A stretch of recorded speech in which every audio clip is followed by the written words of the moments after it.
Doctor Narendra Jain की कहानी 1970 के दशक की दिल्ली से जुड़ी है। दिल्ली के सबसे प्रतिष्ठित नेत्र रोग विशेषज्ञों में से एक डॉक्टर नरेंद्र जैन का नाम न सिर्फ दिल्ली में बल्कि पूरे भारत में जाना जाता था। उनकी प्रतिष्ठा इतनी थी कि तत्कालीन राष्ट्रपति वी गिरी तक ने अपनी आंखों का इलाज उन्हीं से कराया था। डॉक्टर नरेंद्र का करियर और उनकी शादीशुदा जिंदगी अच्छे से चल रही थी। उनकी पत्नी विद्या जैन के साथ उनका खुशहाल जीवन था। लेकिन 1973 में एक ऐसी घटना हुई जिसने न केवल उनकी जिंदगी बल्कि पूरे देश को झकझोर कर रख दिया। उनकी पत्नी की उनके घर के सामने ही निर्मम हत्या कर दी गई थी, जो कि एक बड़ी सनसनी बन गई। आइए इस दिल दहला देने वाली कहानी को विस्तार से समझते हैं। डॉक्टर नरेंद्र सिंह जैन का जन्म एक समृद्ध परिवार में हुआ था। उनके पिता बनारस हिंदू यूनिवर्सिटी में प्रोफेसर थे और नरेंद्र अपने परिवार में 6 बहनों के अकेले भाई थे। पढ़ाई में शुरू से ही नरेंद्र काफी होशियार थे और उन्होंने मेडिकल के लिए प्रतियोगी परीक्षा पास करके स्कॉलरशिप हासिल की। अपनी डॉक्टर की पढ़ाई पूरी करने के बाद उन्होंने दिल्ली में अपनी प्रैक्टिस शुरू की और जल्द ही अपनी काबिलियत से एक सफल नेत्र चिकित्सक के रूप में प्रतिष्ठा प्राप्त की। 1960 के दशक तक वह दिल्ली के सबसे बड़े नेत्र रोग विशेषज्ञ माने जाने लगे। 1959 में जब वी गिरी भारत के राष्ट्रपति बने तो उनकी आंखों की बीमारी का इलाज करने के लिए एक योग्य नेत्र चिकित्सक की तलाश की गई और यह खोज डॉक्टर नरेंद्र जैन पर आकर खत्म हुई। इस प्रकार डॉक्टर नरेंद्र को राष्ट्रपति का निजी नेत्र रोग विशेषज्ञ नियुक्त कर दिया गया। हालांकि वह अपनी निजी प्रैक्टिस भी जारी रखते रहे और लगातार नाम और शोहरत कमाते चले गए। उनका नाम अब देश भर में जाना जाता था और उनका जीवन हर प्रकार से पूर्ण था। डॉक्टर नरेंद्र जैन और विद्या जैन की शादीशुदा जिंदगी बहुत अच्छी चल रही थी, परंतु 4 दिसंबर 1973 का दिन उनकी जिंदगी को पूरी तरह बदल कर रख देगा, इसका उन्हें अंदाजा नहीं था। हर दिन की तरह उस दिन भी डॉक्टर नरेंद्र अपने चांदनी चौक स्थित क्लिनिक में मरीजों को देख रहे थे। सभी मरीजों को देखने के बाद वह अपनी कार से शाम करीब 7:15 बजे अपने डिफेंस कॉलोनी वाले घर लौटे।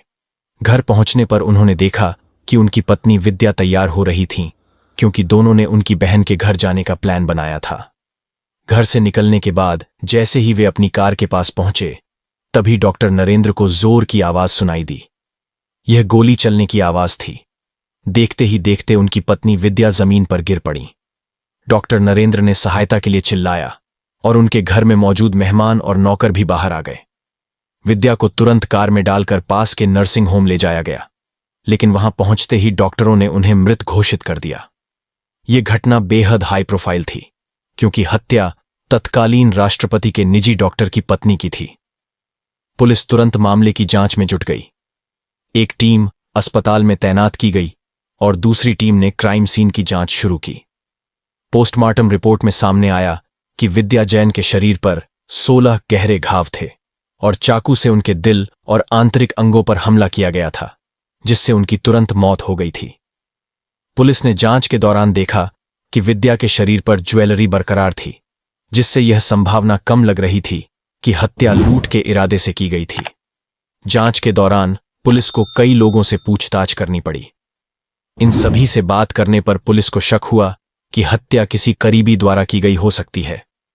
डॉक्टर नरेंद्र जैन ने भी बयान दिया कि हो सकता है यह हत्या लूटपाट के इरादे से हुई हो, लेकिन पुलिस ने इस बात को खारिज कर दिया, क्योंकि हत्या में लूट जैसी कोई बात नजर नहीं आई। फिर पुलिस को जांच में एक और दिलचस्प सुराग मिला। एक महिला जिसका नाम चंद्रेश शर्मा था।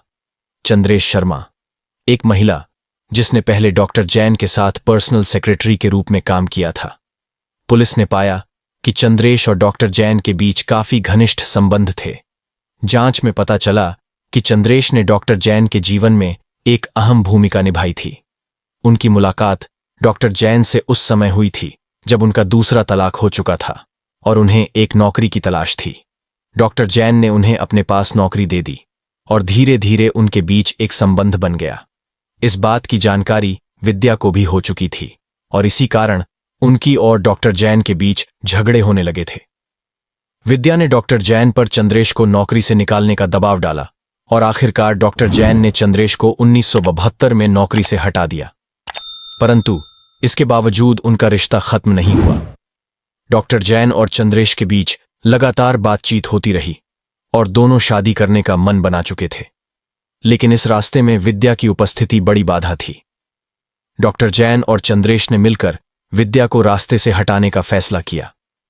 इसके लिए उन्होंने पहले चंद्रेश के एक परिचित राकेश कौशिक से संपर्क किया, जो दिल्ली पुलिस में हवलदार के पद पर कार्यरत था। राकेश ने पहले इस काम में शामिल होने से मना किया, लेकिन बाद में चंद्रेश ने उसे मना लिया। राकेश ने विद्या की हत्या के लिए रामकिशन नाम के व्यक्ति को भी अपने साथ जोड़ लिया। राकेश और रामकिशन ने विद्या की हत्या की योजना बनाई। राकेश ने रामकिशन को दिल्ली लाकर उसे इस हत्या के लिए मजबूर किया। रामकिशन इस हत्या को अंजाम देने से मना करता रहा, लेकिन राकेश के दबाव में वह मान गया।